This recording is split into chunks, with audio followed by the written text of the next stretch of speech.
welcome to BBN e-learning classes.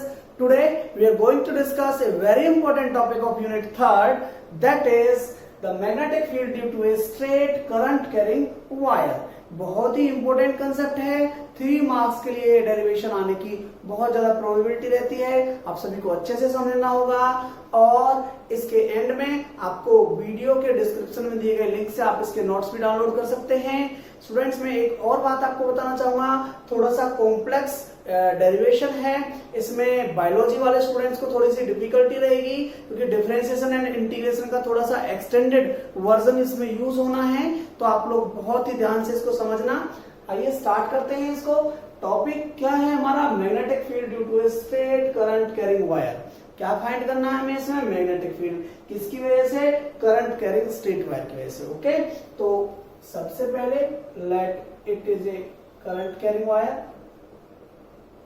Wire का नाम आप एक्स वाई रख सकते हैं और this is a point, P is the point. Okay, अब हमें थोड़ा सा डिस्टेंस के साथ ले लूंगा ताकि डायग्राम में एंगल वगैरह अच्छे से दिखें। अब हमें फाइंड आउट करना है कि इस वायर की वजह से इस पी पॉइंट के ऊपर कितना मैग्नेटिक फील्ड है। This is the derivation. Okay students, Biot-Savart law हमें यूज करना है और बायोट-सावर्ट लॉ क्या कहता है?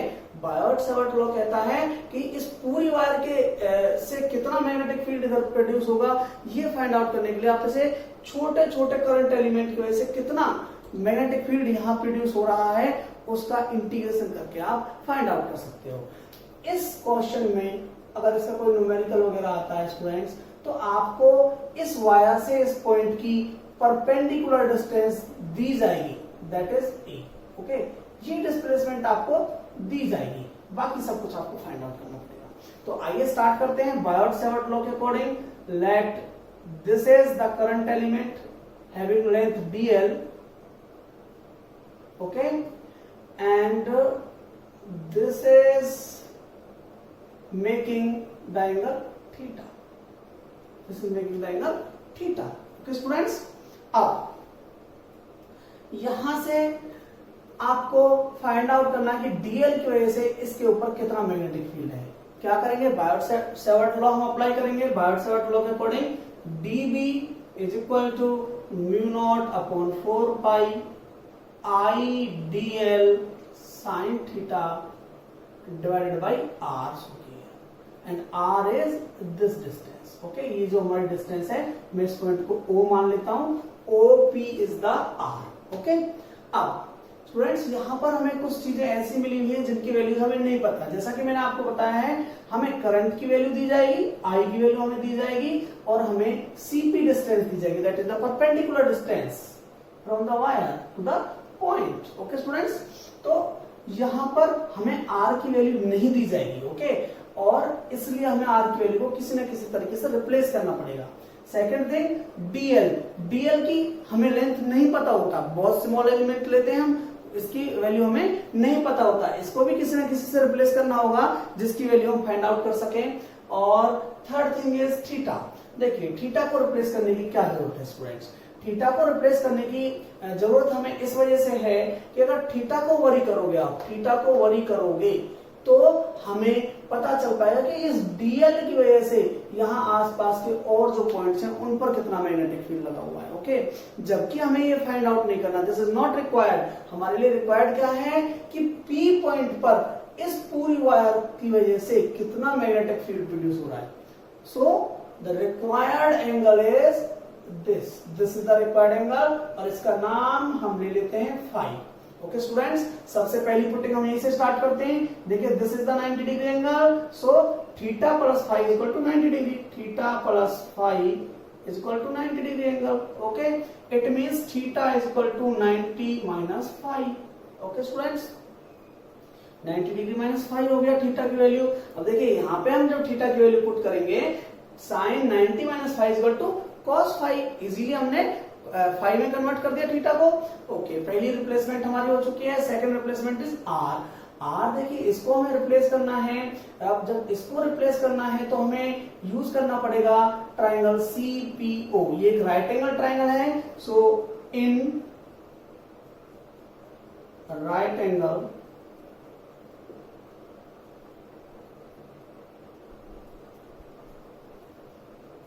ट्राइंगल CPO, इस ट्राइंगल के अंदर क्या हो रहा है, हमें फाइंड आउट करना है इसको आर को। ओके, किसकी टर्म्स में फाइंड आउट करना पड़ेगा, ए की टर्म्स में। क्यों ए की टर्म्स में, क्यों, क्योंकि हमें वैल्यू ए की ही दी जाएगी। ओके, सो इस थीटा को हमें लेना है, तो इसी के अकॉर्डिंग आगे हमें क्वेश्चन करना है पूरा का पूरा। तो इस थीटा के according this is the perpendicular, okay, and this is the base and this is the hypotenuse. तो बेसिकली जो यहाँ पर रिलेशन बनेगा that will be between the base and hypotenuse. And जैसा कि आप जानते हो बेस और हाइपोटेन्यूज में क्या रिलेशन होता है, कॉस का। Okay, so cos phi is equal to, cos phi क्या होगा इस ट्राइंगल में, PC divided by PO. Okay, PC क्या है, A divided by R. Okay students, यहां से हम फाइंड आउट कर सकते हैं R is equal to A divided by cos phi. यहां पर ये आर यहां चला गया, कॉस फाई यहां चला गया, इस तरीके से हमने आर की वैल्यू फाइंड आउट कर ली स्टूडेंट्स। ओके, सभी को समझ में आ रहा होगा। उसके अलावा नेक्स्ट टर्म हमें जो रिप्लेस करनी है दैट इज डीएल। डीएल को हमें रिप्लेस करना है, उसके लिए हमें this length is L, CO is the L. Okay, इस L की वैल्यू हम फाइंड आउट कर लें और इसको डिफरेंशिएट कर दें तो हम फाइंड आउट कर पाएंगे DL की वैल्यू। ओके, सो L क्या है यहाँ पर, फाई के अकॉर्डिंग परपेंडिकुलर। ओके स्टूडेंट्स, और हमें रिलेट किससे करना है इसको, A से। क्यों, क्योंकि A की वैल्यू ही हमें गिवन है। तो परपेंडिकुलर और बेस में कौन सा रिलेशन होता है, टेंजेंट का। Okay, so tangent phi is equal to क्या होता है, perpendicular, that is CU divided by PC। Okay student, CO की वैल्यू क्या है, L, एंड PC की वैल्यू क्या है, A। यहां से हम कह सकते हैं L is equal to A tangent phi. L की वैल्यू A टेंजेंट फाई हो गई, A इधर आ गया। ओके स्टूडेंट्स, अब मैंने क्या कहा आपसे कि हमें डिफरेंशिएट करना पड़ेगा, क्योंकि हमें DL की वैल्यू चाहिए, L की वैल्यू हमें नहीं चाहिए। So on differentiating with respect to phi, DL is equal to A tangent theta का डिफरेंशिएशन क्या होता है, सेक स्क्वायर थीटा। यहां पर टेंजेंट फाई है, क्या हो जाएगी वैल्यू, सेक स्क्वायर फाई। देखिए डिफरेंशिएशन का रूल है, और जो मैथमेटिक्स के स्टूडेंट्स हैं उन्हें डिफरेंशिएशन का चैप्टर करने के बाद इसमें कोई प्रॉब्लम नहीं रहेगी, बट बायोलॉजी के स्टूडेंट्स को कहीं ना कहीं ये समझना पड़ेगा कि टेंजेंट फाई का differentiation sec square phi into में डी फाई होगा। ओके, डी फाई यहां पर अभी भी आएगा। तो इस तरीके से हम डीएल को भी रिप्लेस कर पाएंगे, थीटा को भी रिप्लेस कर पाएंगे और आर को भी रिप्लेस कर पाएंगे। स्टूडेंट्स, हम नेक्स्ट स्टेप लेते हैं जिसमें इसको हम इक्वेशन नंबर 1 मान लेंगे और इन तीनों की वैल्यूज यहां पर पुट अप कर देंगे। Then we will find that dB is equal to mu naught upon 4 pi I dl की वैल्यू यहां से पुट अप करेंगे A sec square phi into d phi। Students, उसके बाद साइन थीटा की वैल्यू यहां से पुट अप कर देंगे, sine 90 degree minus phi divided by यहां पर क्या है, आर स्क्वायर है, आर की वैल्यू यहां से पुट अप करनी पड़ेगी, ए बाई कोस फाई का स्क्वायर। ओके स्टूडेंट्स, इस तरीके से हमने किया। और अब हम नेक्स्ट स्टेप यहां पर लेंगे, mu not upon 4 pi I A sec square phi D phi into cos phi. Sine 90 minus phi क्या हो गया, कॉस फाई, आपने 10th क्लास में पढ़ा होगा। A square divided by cos square phi. देखिए इसका स्क्वायर होगा, इसका भी स्क्वायर होगा, बट ये यहाँ कहां पे आएगा, इसके भी डिनोमिनेटर में आएगा और ये कहां पहुंच जाएगा, न्यूमिनेटर में। इस तरीके से ये बन जाएगा cos square phi. Okay students, तो इस तरीके से देखिए सेक स्क्वायर फाई जो है कैंसिल आउट हो जाएगा कॉस स्क्वायर फाई से, क्योंकि sec is the inverse of cos. A से स्क्वायर कट जाएगा इसका, एंड और कोई कैंसिलेशन यहां नहीं हो रहा, और हमें डीवी की जो वैल्यू मिलेगी that will be mu not upon 4 pi I cos phi into D phi divided by A. इस तरीके से स्टूडेंट्स हमें डीबी की वैल्यू मिल गई। अब नेक्स्ट स्टेप क्या होगा, अभी हमने ये स्मॉल मैग्नेटिक फील्ड निकाला है due to the small current element at the point P. हमें total magnetic field find out करना है।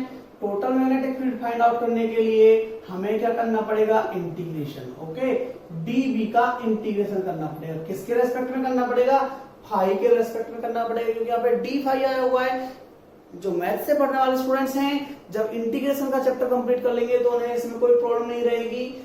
और बट जो हमारे बायोलॉजी वाले स्टूडेंट्स हैं उनको समझना पड़ेगा डी फाई लिखा हुआ है, मतलब हमें फाई के रेस्पेक्ट में इंटीग्रेशन करना पड़ेगा। ओके स्टूडेंट्स, अब फाई के रेस्पेक्ट में इंटीग्रेशन करने के लिए हमें लिमिट्स यहां पर पुट अप करनी पड़ेगी। और लिमिट्स के लिए हम क्या करेंगे, सबसे जो एंड पॉइंट है वायर का उसको हम कनेक्ट कर देंगे, मिला देंगे, मीट करा देंगे किससे, पी पॉइंट से, और सबसे ऊपर वाला जो पॉइंट है हमारे वायर का उससे भी मिला देंगे। Okay, let this is phi 1, this is phi 2। Okay, now we will put a limit. देखिए ये पी पॉइंट से यहां से नीचे की साइड में चला है फाई 1, तो ये नेगेटिव एंगल है।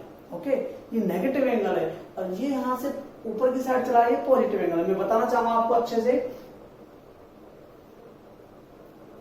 This is the X, X dash, Y, Y dash.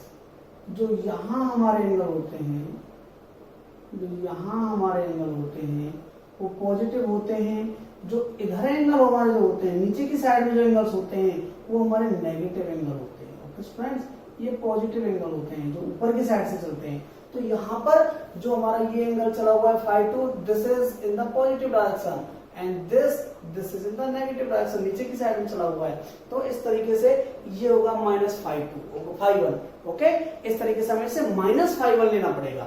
So limits will be provided from minus phi 1 to phi 2। Phi 1 से फाई 2 की हमें लिमिट पुट अप करनी पड़ेगी इसमें। तो इस तरीके से हमने लिमिट्स पुट किए हैं। आपको मैंने ये भी बताया है कि हमने माइनस फाई 1 क्यों लिया है यहाँ पे। ओके स्टूडेंट्स, आप क्या करेंगे, डीबी की वैल्यू पुट अप कर देंगे। माइनस फाई 1 टू फाई 2 की लिमिट्स हैं, इंटीग्रेशन हमें करना है। Mu not upon 4 pi I cos phi into D phi divided by A.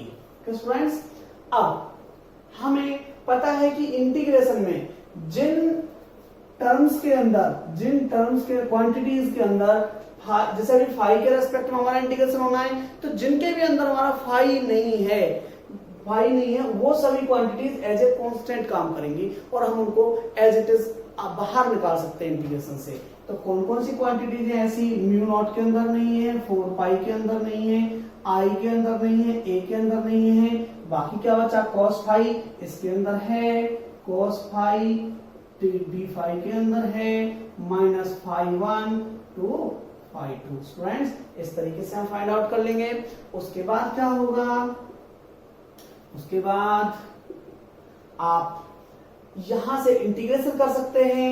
Cos का इंटीग्रेशन आपको करना है, उससे पहले जो टर्म्स आपने बाहर लिखी हुई हैं वो एज इट इज आपको बाहर लिखनी है, इंटीग्रेशन करना है। कॉस का इंटीग्रेशन होता है साइन फाई, लिमिट्स आपको पुट करनी है phi 1 to phi 2। Okay students, ये हमारा इंटीग्रेशन हमने लिख दिया कॉस का, लिमिट्स हमने यहां पर ऐसे लिख दी। अब लिमिट्स अप्लाई करेंगे। ओके स्टूडेंट्स, म्यू नॉट, देखिए ये जो प्रोसीजर है, ये पूरा जो प्रोसीजर है, this is the procedure for integration. Integration का चैप्टर जब हमारे स्टूडेंट्स कर रहे होंगे मैथ्स के अंदर तो उन्हें बहुत अच्छे से समझ में आएगा। वहां पे हर क्वेश्चन इसी प्रोसीजर के अकॉर्डिंग होगा। और जो बायोलॉजी वाले स्टूडेंट्स हैं उनके लिए मैंने स्टार्टिंग में कहा था थोड़ा सा कॉम्प्लेक्स होने लगेगा क्योंकि उन्हें इंटीग्रेशन की नॉलेज दी नहीं जाएगी, बट फिर भी अगर आप ध्यान से समझें तो सारी चीजें आपके लिए एक्सप्लेन की गई हैं। थोड़ा सा आपको यहाँ पर इनको ध्यान से याद करना पड़ेगा। ओके स्टूडेंट्स, तो mu not upon 4 pi I by a sine phi 2 minus sine minus 5।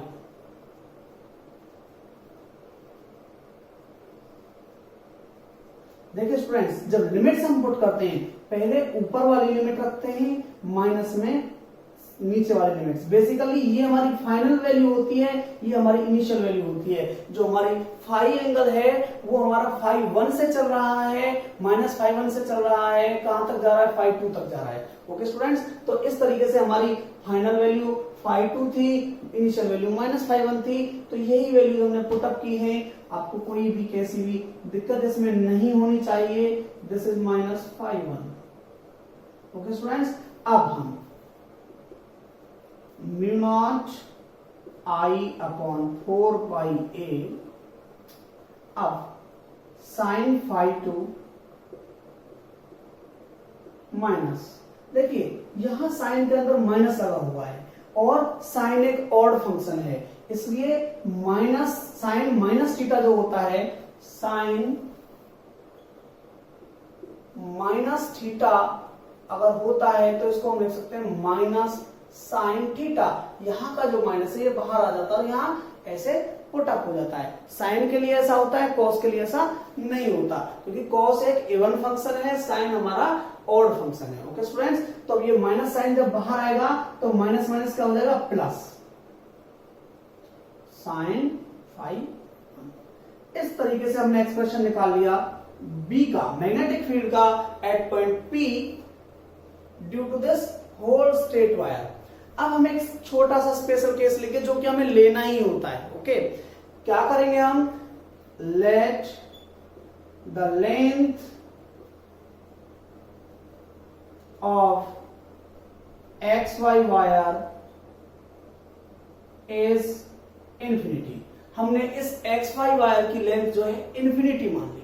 अब देखिए इनफाइनाइट वायर आप कंसीडर कीजिए, देखिए कि क्या होगा उस केस में, जब ये बहुत बड़ी इनफाइनाइट वायर हो जाएगी। यहां से अगर आप अगर इसके एंगल्स ड्रॉ करें, हम यहां से पी को मिलाएं ऐसे और यहां से भी पी को मिलाएं ऐसे, तो क्या हो रहा है, फाई 2 एंगल भी बढ़ रहा है और फाई 1 एंगल भी बढ़ रहा है। अब ये और बढ़ गई, इनफाइनाइट लाइन तो बहुत ज्यादा बड़ी होती है, ठीक है। तो उसमें क्या होगा स्टूडेंट्स कि ये जो हमारा फाई 1 एंगल है और फाई 2 एंगल है, ये दोनों ही 90 के आसपास हो जाएंगे, बिल्कुल अप्रोक्सीमेट हो जाएंगे, किसके, 90 की। तो हमें इन दोनों की वैल्यू क्या लेनी पड़ेगी इस कंडीशन में, 90 डिग्री। तो यहां से क्या आएगा हमारा, phi 1 is equal to phi 2 is equal to 90 degree. दोनों की वैल्यू 90 डिग्री हो गई। अब ये वैल्यू हमें पुटअप करनी है, b is equal to mu naught 4 pi a into में साइन 90 प्लस साइन 90। और आपको पता है साइन 90 की वैल्यू क्या होती है, 1 प्लस 1 क्या हो जाएगा, 2। क्या students, mu naught I into में 2 कहां से आया, यहां से sine 90 1 plus 1 plus 1 equal to 2 divided by 4 pi. Okay, यहां से ये कैंसिल आउट हो गया एंड यहां आया हमारा 2 mu naught I divided by 2 pi a. This is the answer, this is the answer for the magnetic field at point P due to a infinite wire, infinite long wire. Okay students, ये expression आपको याद भी रखना है। Generally 1 mark का जो question आता है ऑब्जेक्टिव टाइप, उसमें ये क्वेश्चन बहुत ज्यादा पूछा जाता है। What the magnetic field due to a straight current carrying wire is equal to, the answer will be mu naught I divided by 2 pi a. Okay students, a क्या है यहाँ पर, distance, perpendicular distance from the wire. हमें अगर magnetic field की direction find out करनी है, क्या यूज करेंगे हम, right hand thumb rule. Okay students, right hand thumb rule, current की डायरेक्शन इस तरीके से है तो इस तरीके से हम राइट हैंड थंब रूल वगैरह यूज करेंगे। ये एक्सप्रेशन आपको याद रखना होगा, कंसेप्चुअल क्वेश्चंस में 1 मार्क के लिए आता है। नीचे डिस्क्रिप्शन में दिए गए लिंक से आप इस डेरिवेशन के नोट्स भी डाउनलोड कर सकते हैं स्टूडेंट्स। Thank you.